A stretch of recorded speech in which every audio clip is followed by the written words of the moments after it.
Hello everyone, how are you all? I hope you guys are doing well. Welcome back to our channel. Guys, start करेंगे अपना आज का session and the question is a group of 210 students. यहाँ आपसे पूछा है कि 210 students का एक ग्रुप है जो कि एक टेस्ट में एक एग्ज़ाम में अपीयर हुए थे।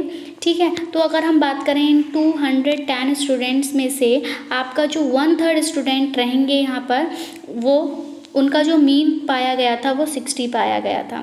ठीक है, और जो बचे हुए स्टूडेंट्स थे, यानी कि हम आप 1/3 अगर स्टूडेंट्स का बता दिया तो बचे कितने होंगे आपके 2/3। तो जो बचे हुए 2/3 स्टूडेंट हैं उनका मीन पाया गया 78, यानी कि 1/3 का माना 60 और 2/3 का माना 78। तो अब आपसे पूछा है कि ये कंप्लीट स्टूडेंट्स की अगर हम बात करें तो इनका जो मीन है वह कितना होगा। ठीक है, ऑप्शंस हैं आपके 80, 76, 74 एंड 72। ठीक है, अब हम देखेंगे कि कैसे हम इस क्वेश्चन को करेंगे। तो सबसे पहले अगर हम बात करें तो सबसे पहले हम जानेंगे टोटल नंबर ऑफ स्टूडेंट्स कितने हैं। कितने हैं 210। मैं शॉर्ट फॉर्म में लिख रही हूँ क्योंकि लेंथी यहाँ पर लिखना पॉसिबल नहीं है। अब हमें देखना है एवरेज, अब बताना है जो एवरेज है 1/3 स्टूडेंट का, यानी कि जो मीन है 1/3 स्टूडेंट का वो कितना है आपका 60 है। जो एवरेज है आपके 2/3 स्टूडेंट्स का वो कितना है 78 है।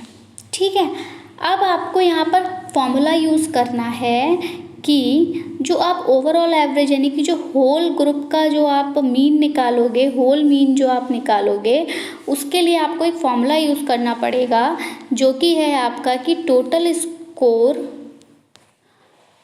को आप डिवाइड कराओगे टोटल नंबर ऑफ स्टूडेंट से। ठीक है, ये फॉर्मूला रहेगा, इस फॉर्मूला की हेल्प से आप मीन निकालेंगे। तो इसलिए आप चाहें तो इसका स्क्रीनशॉट ले लीजिए। ठीक है, मैं इसको इरेज करने वाली हूँ।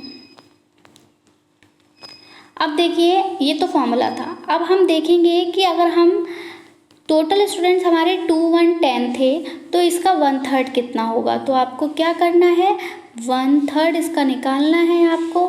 तो 3 1 ज़ा 3, 3 7 ज़ा 21, यानी कि 1/3 कितना निकल के आया 70, यानी कि यहाँ पे कितने स्टूडेंट्स हैं 70 हैं। ठीक है, अब आप चाहें 2/3 निकालने के लिए आप इसको चाहे मल्टीप्लाई करवा दीजिए। ठीक है, मतलब 2/3 चाहे तो आप ऐसे करके निकाल लीजिए कि 3 1 ज़ा 3 और 3 7 ज़ा 21 और 7 0 ज़ा 0 एंड 7 2 ज़ा 40, ये 140 निकलेगा।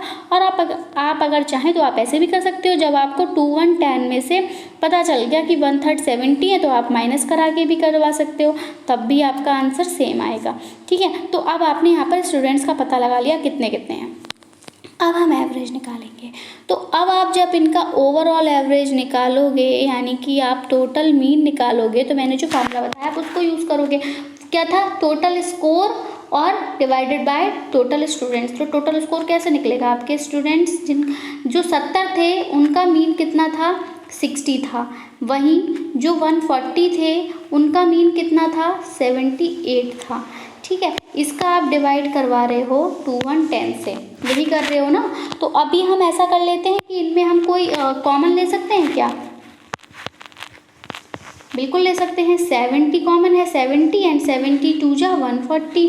ठीक है, तो हम यहाँ पर क्या करेंगे 70 को कॉमन ले लेंगे। हमने 70 कॉमन लिया तो ये आपका अंदर आ जाएगा 60 + 2 और इंटू 78, और इसका आप डिवाइड करवाओगे 210 से। ठीक है, ये सिचुएशन आएगी। अब ये जब आप सॉल्व करोगे, आपको खुद से सॉल्व करना है क्योंकि सॉल्व करने में बहुत टाइम लगेगा। तो आप इसका स्क्रीनशॉट ले लीजिए, इसको सॉल्व करिएगा और मैं आपको बता देती हूँ कि अब आपका आंसर कितना आएगा। ये रहा पैटर्न। ठीक है, तो अब जब आप इसको सॉल्व करोगे तो जो आपका आंसर आएगा दैट इज 72, यानी कि option number D is the correct answer for this question. आगे बढ़ेंगे, देखेंगे सेशन का next question and this question says that Anil after travelling 6 kilometre.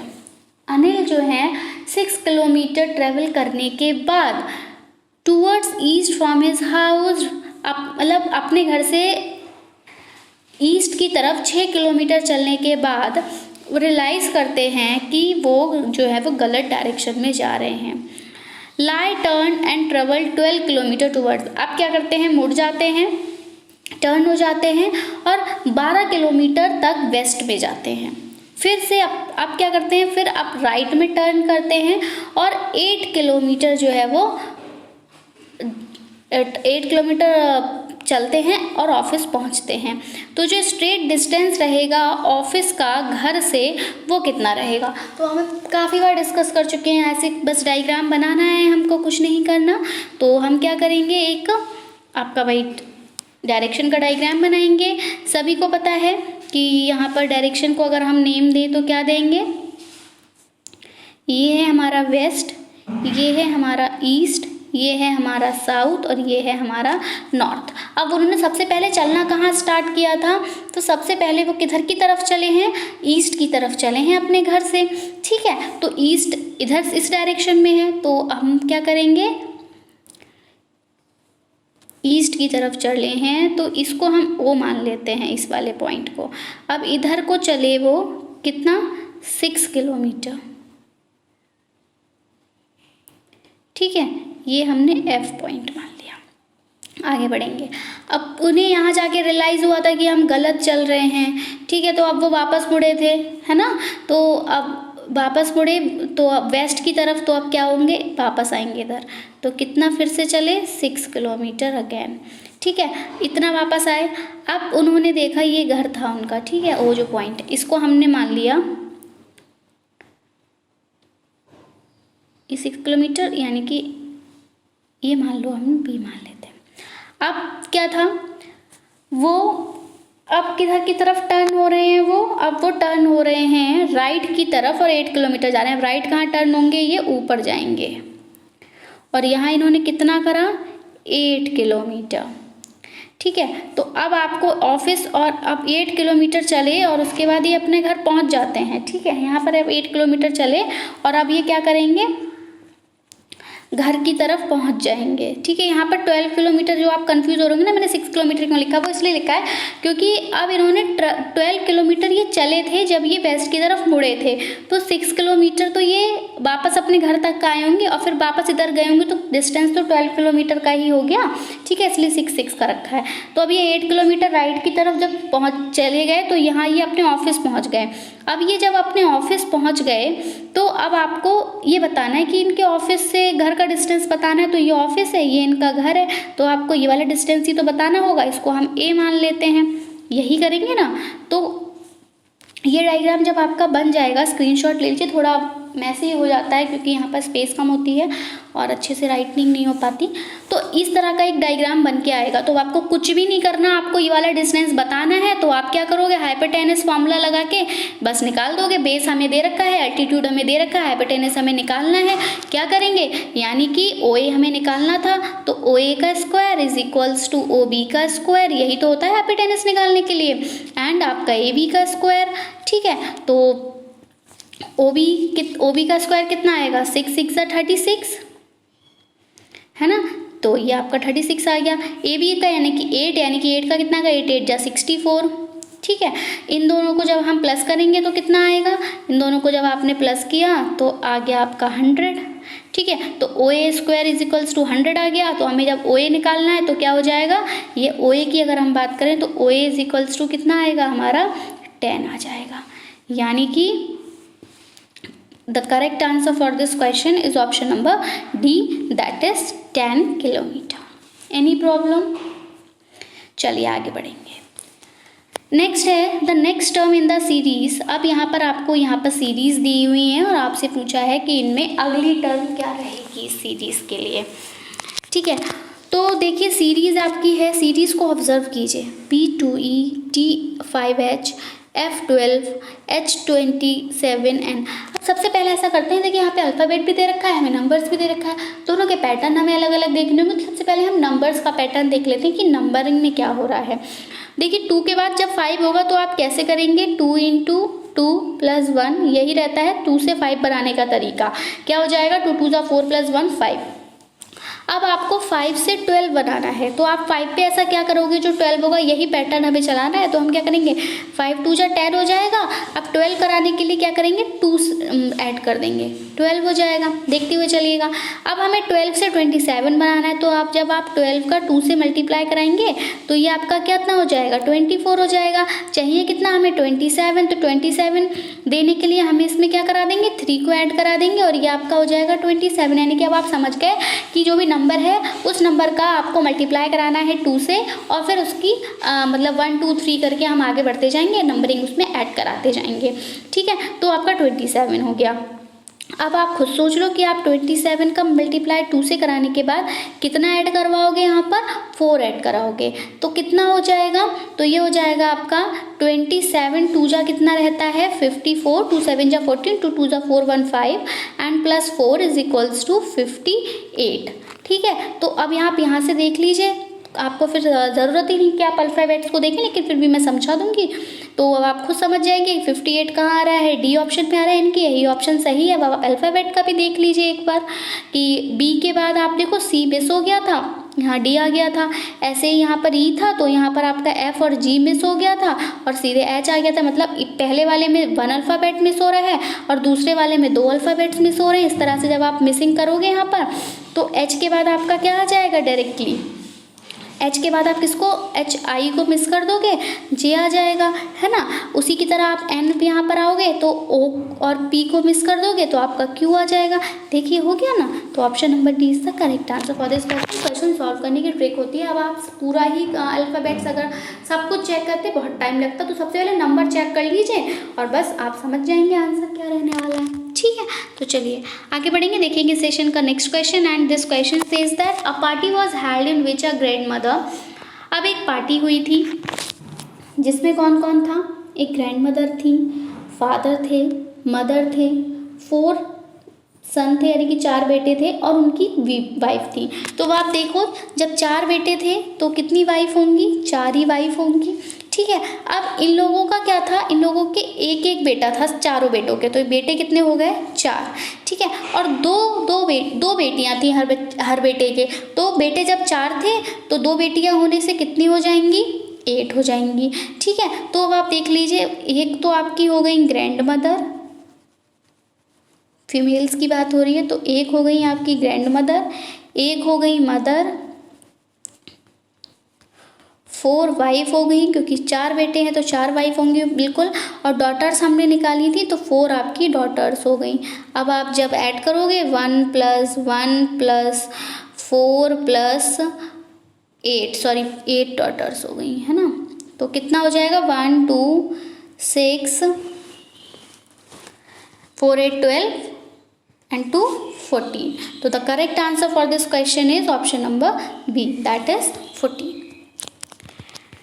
Next question is P and Q are brothers. अब आपको पता है प्लस का साइन लगा कि ब्रदर्स को दर्शा देंगे। P और Q जो है थोड़ा ऊपर से लिख लेते हैं, P और Q जो है ये कौन है, भाई भाई हैं।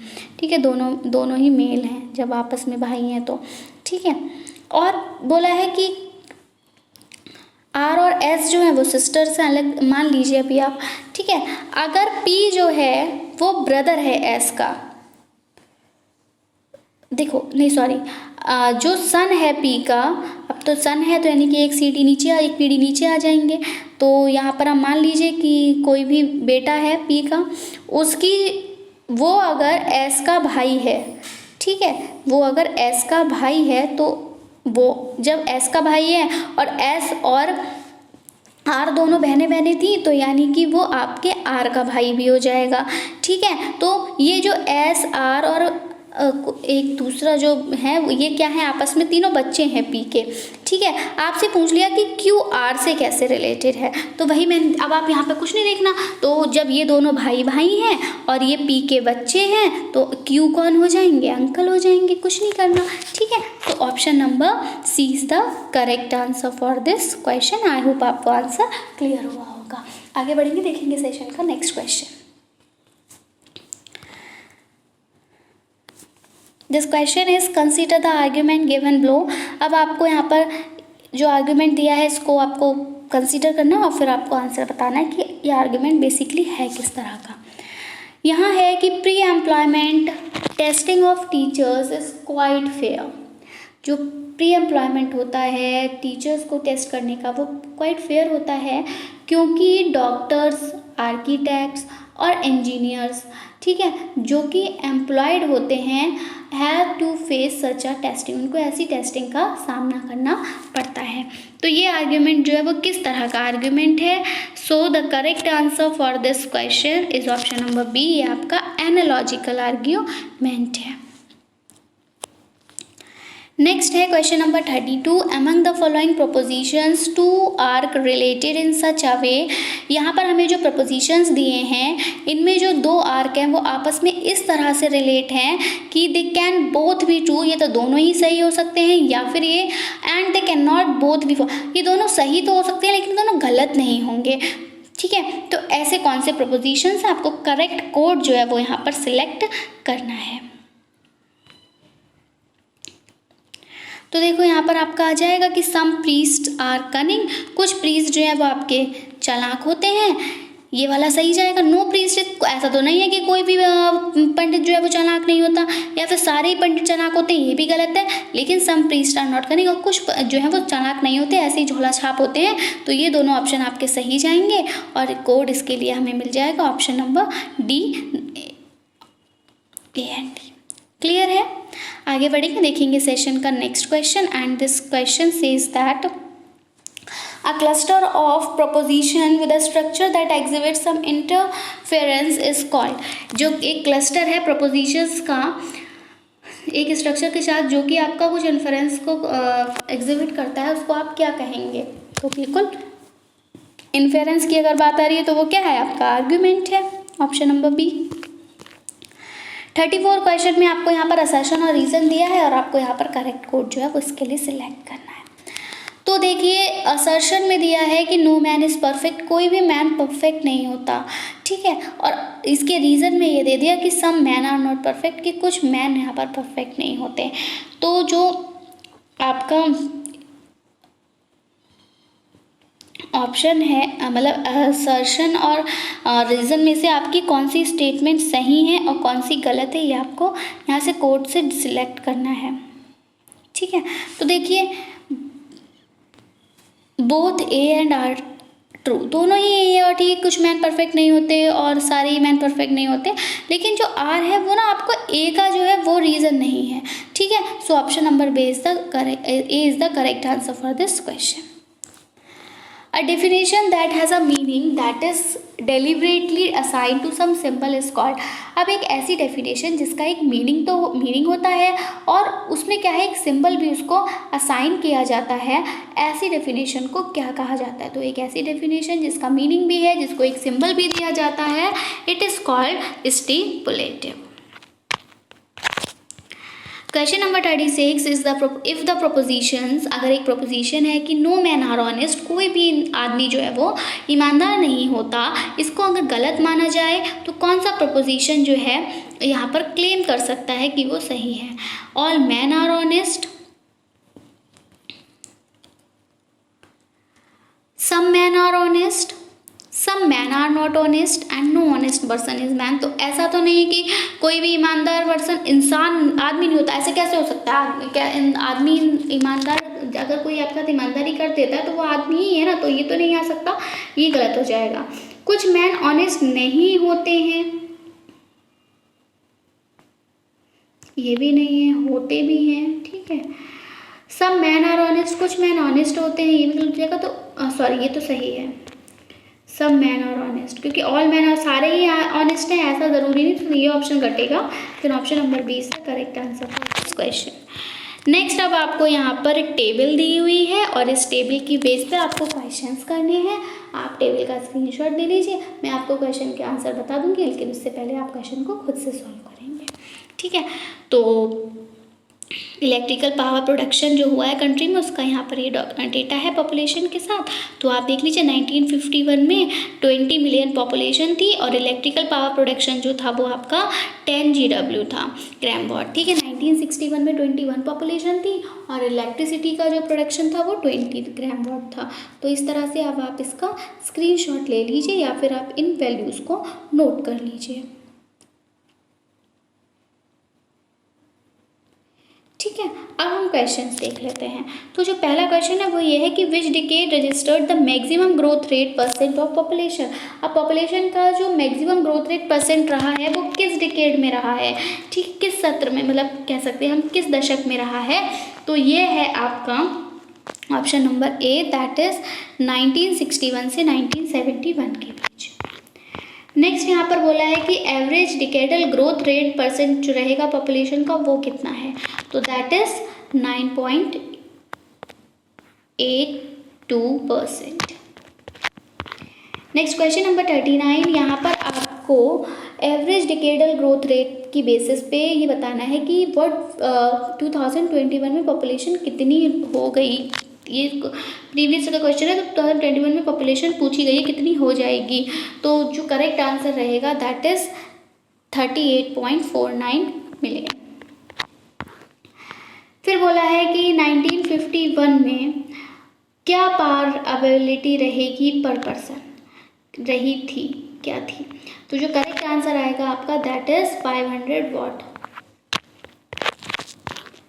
क्वेश्चन नंबर 41 में बोला है कि किस डिकेड में जो एवरेज पावर अवेलेबिलिटी रही पर पर्सन थी वो सबसे ज़्यादा रही। क्या आपके 1981 से 1991 तक, 1991 से 2001 तक, 2001 से 2011, 1971 से 1981, and correct answer goes with option number C, that is 2001 to 2012. Next is by what percentage the power production increased from 1951 to 2011। अब किस परसेंटेज से जो पावर प्रोडक्शन था वो इंक्रीज हुआ 1951 से 2011 तक का, तो कितनी परसेंटेज आपकी 900%। अब हमारे क्वेश्चंस आ जाते हैं कि आप यहाँ पर आपसे पूछा है कि NMEICT की फुल फॉर्म क्या है। National mission on education through ICT, national mission on e governance through ICT, national mission on e commerce through ICT, national mission on e learning through ICT। So the correct answer for this question is option number A, that is National Mission on Education through ICT। ICT क्या है आपका, information communication technology. ठीक है, आगे बढ़ेंगे, देखेंगे session का next question, and it is which of the following is an instant messaging application. अब आपको इनमें से बताना है कि तुरंत आप मैसेज किससे कर सकते हो, लाइक इंस्टेंट मैसेजिंग एप्लीकेशन आपकी इनमें से कौन सी है। व्हाट्सएप है, बिल्कुल आप तुरंत जाके मैसेज कर देते हैं, ठीक है। वाइबर भी है और गूगल टॉक भी है, तीनों ही आपके इंस्टेंट मैसेंजर हैं, ठीक है। तो जो करेक्ट आंसर हमारा जाएगा that is option number D, A, B and C। Next आपसे पूछा है कि एक कंप्यूटर में बाइट जो है वो आपकी जनरली किससे बनी होती है। 4 बिट्स से बनी होती है, 8 बिट्स से बनी होती है, 16 बिट्स से बनी होती है, या फिर 10 बिट्स से बनी होती है। So answer none other than 8 bits. एक बाइट जो है आपका वो आपके 8 बिट्स के जो है वो बराबर होता है। क्लियर है। Next question number 46, which of the following is not an input device. अब माइक्रोफोन, कीबोर्ड, जॉयस्टिक, मॉनिटर, इन तीनों में से आपकी इनपुट डिवाइस कौन सी नहीं है। तो देखिए कीबोर्ड आप काट दीजिए, प्रीवियस वीडियो अगर देखी होगी तो समझ गए होंगे, वहाँ पे इनपुट डिवाइस ही था कीबोर्ड, ठीक है। अगर आप इस तरह से आप आंसर्स को रिलेट, इसीलिए क्वेश्चंस कराए जा रहे हैं क्योंकि कहीं ना कहीं क्वेश्चन एक दूसरे से रिलेटेड हैं प्रीवियस ईयर्स के, ठीक है। तो ये देखिए कीबोर्ड आप यहाँ पे काट देंगे। फिर ये जो मैं क्वेश्चंस आपको अभी यहाँ करा रही हूँ, ज़रूरी नहीं आपको एज इट इज़ एग्जाम में देखने को मिले, लेकिन इस इंफॉर्मेशन की बेसिस पे आप ऑप्शंस को हटाने में हेल्पफुल रहेंगे। साथ ही साथ कभी कोई क्वेश्चन का आंसर भी आपको ईजिली आप बता सकते हो, अदरवाइज आपको नहीं आ रहा तो आप ऑप्शंस हटा सकते हैं इस इंफॉर्मेशन को यूज़ करके, ठीक है। तो फिर हमारा जो इनपुट डिवाइस इसमें से इनपुट डिवाइस नहीं है, क्योंकि हमने लास्ट टाइम बताया था कि कीबोर्ड जो है वो आपका इनपुट डिवाइस है, ठीक है। तो इनपुट डिवाइस नहीं है, यानी कि कीबोर्ड तो है, और क्या क्या है आपका, माइक्रोफोन भी है, जॉयस्टिक भी है, लेकिन ये जो मॉनिटर है ये आपकी इनपुट डिवाइस ना है, बल्कि क्या है, आउटपुट डिवाइस है। नेक्स्ट क्वेश्चन नंबर 47 है कि इनमें से कौन सा जो है वो आपका ओपन सोर्स सॉफ्टवेयर है। क्या MS वर्ड है, विंडोज़ है, मोजिला फायरफॉक्स है, एक्रोबैट रीडर है। तो आपको पता है एक्रोबैट रीडर से आप क्या करते हो, PDF फाइल्स पढ़ते हो, तो बिल्कुल ओपन सोर्स है ना। थोड़ा होता है कि आपको इसके लिए कोई पेमेंट वगैरह करना पड़ता है, नहीं ना।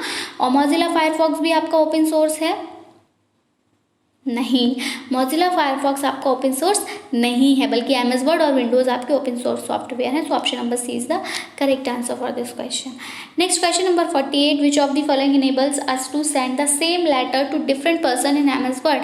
अब आप इनमें से किसके थ्रू अलग अलग सेम लेटर को अलग अलग पीपल्स तक पहुंचा सकते हैं MS वर्ड में। Mail join, mail copy, mail insert या फिर mail merge. So the correct answer for this question is mail merge, है ना। जब आप देखिए इससे आप क्या समझ सकते हैं, जब आप कॉलिंग कर रहे होते हैं, ठीक है, तो जब आप कॉलिंग कर रहे होते हैं और आप किसी को किस पे लेते हैं, कॉन्फ्रेंस पे लेते हैं, ठीक है। आप हेलो ही अगर बोल रहे हैं और उस हेलो को आपको 2-3 लोगों को सुनाना है, ठीक है, तो कैसे सुनाते हैं आप, कॉन्फ्रेंस कॉल जब आप करते हैं तो जो पहला पर्सन जिससे आप ऑलरेडी बात कर रहे होते हैं वो किस पे चला जाता है, होल्ड पे चला जाता है।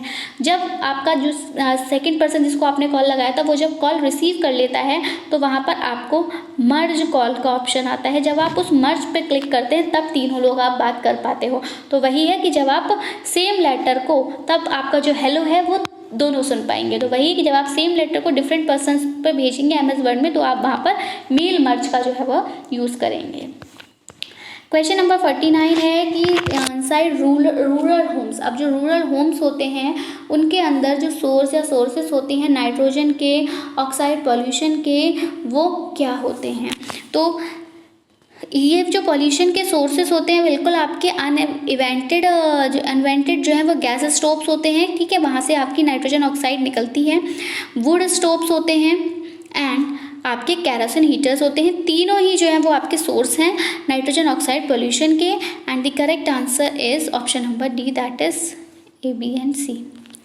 नेक्स्ट है कि विच of the following pollutants can cause cancer in humans. ये हम क्वेश्चन बहुत बार डिस्कस कर चुके हैं कि कैंसर जो है ह्यूमन्स में किसकी वजह से होता है, तो ये आपका पेस्टिसाइड्स की वजह से होता है।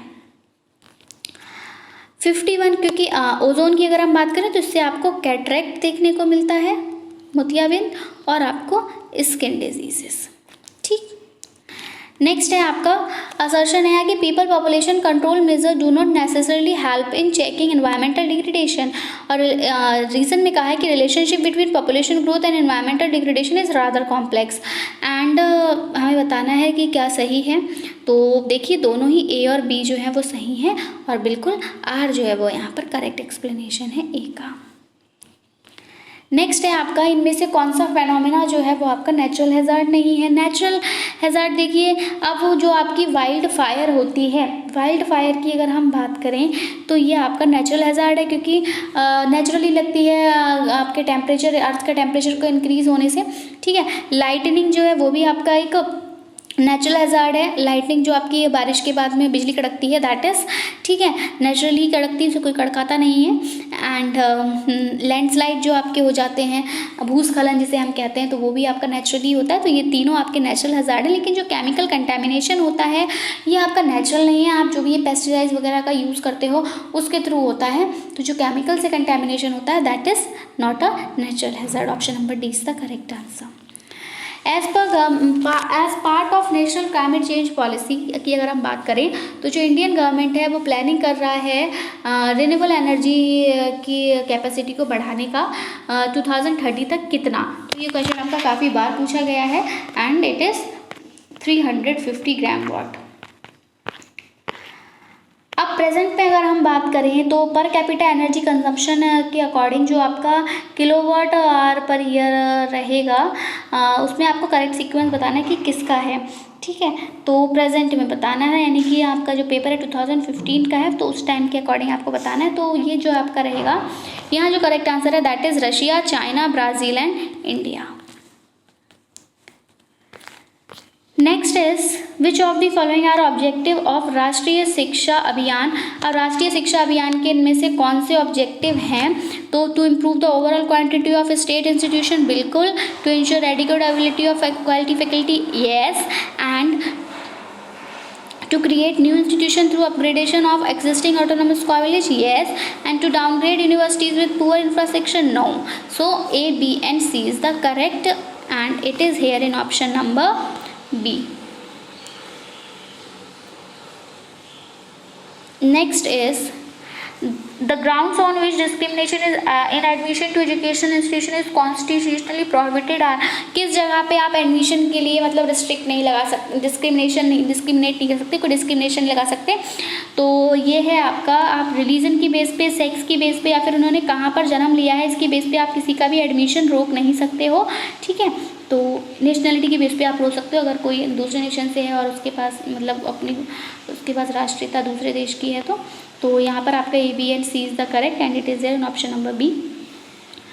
क्वेश्चन नंबर 57 इज़ कि कौन सा स्टेटमेंट जो है वो लोकसभा के अकॉर्डिंग करेक्ट है। तो देखिए, constitution put a limit on the size of Lok Sabha, बिल्कुल लोकसभा के साइज पर संविधान ने जो है वो एक लिमिट लगा रखी है, तो ये तो सही है हमारा। साथ साथ साइज और शेप जो है पार्लियामेंट्री कॉन्स्टिट्यूएंसीज का वो इलेक्शन कमीशन डिटरमाइन करता है, नो। फर्स्ट पास्ट और जो पोस्ट इलेक्ट्रल सिस्टम होता है उसको फॉलो किया जाता है, बिल्कुल किया जाता है, ठीक है। और जो स्पीकर है लोकसभा का वो उसका कोई कास्टिंग वोट नहीं होता इक्वालिटी ऑफ वोट्स के केसेस में, तो ऐसा नहीं है, होता है।